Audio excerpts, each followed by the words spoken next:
I love the creative title that was chosen for this session. What does the title mean to you as you understand it? Because you need to help us a little bit understand and unpack the context of the question.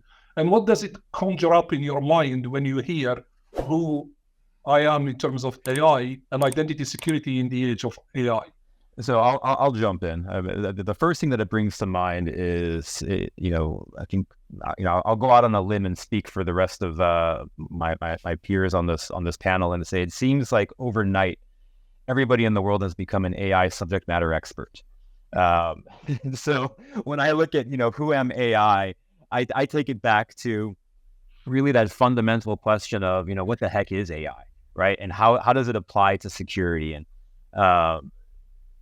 I think, for those of us who work in the security space and have been around the block a couple times from a technology standpoint, AI isn't entirely new. I think what's new and has definitely the ability to have some earth-shattering ramification, general AI. And as it pertains to identity, I mean, we're all starting to see, I'm sure many of us have, the famous Elon Musk deepfake video, or the Tom Cruise deepfake video, or a number of these videos that demonstrate just the power in terms of general AI as it pertains to identity.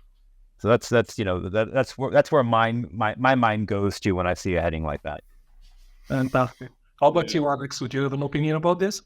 Yeah, I mean, so, what I think about is when we think about identity and your activity on the internet and the way that, both consumers do kind of their day-to-day stuff as well as businesses doing, their work, it's all about this idea of identity, and that is, typically related to a human being.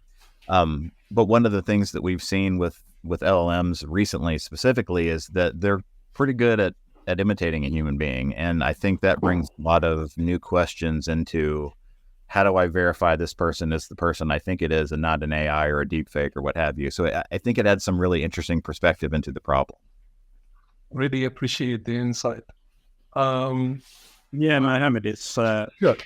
I think from our perspective, right? So Deep Instinct is using deep learning to combat cyber threats. And one thing that we have been talking about and was just mentioned, right? First, the explosion this year, right? 18 months ago, if you talked about ChatGPT to most people, they wouldn't have cared, right? This year seems to have been the awakening and the realization. And back to the comment of everybody's an AI expert. No, I'm not. But what I am good at is the outcomes that come from a disruptive technology like AI and what that really means. And we're already seeing, various bypassed biometrics, right? Kelly Clarkson's the new one.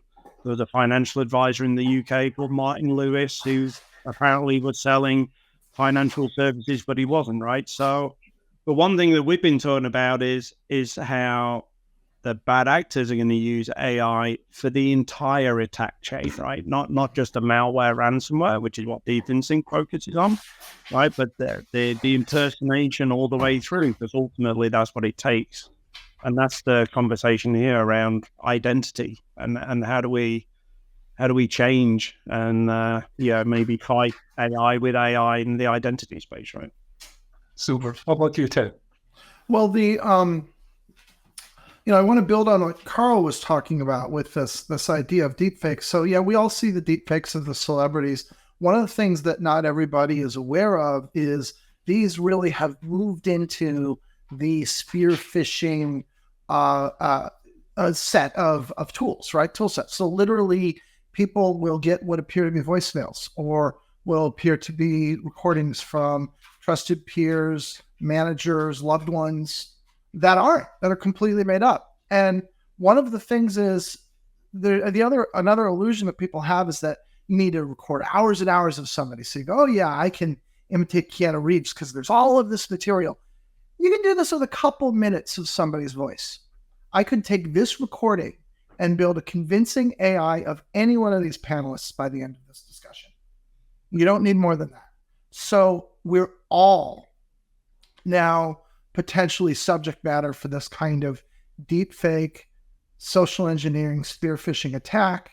And this is going to be transformative in terms of how we deal with people and how we ensure that, information and identity are real.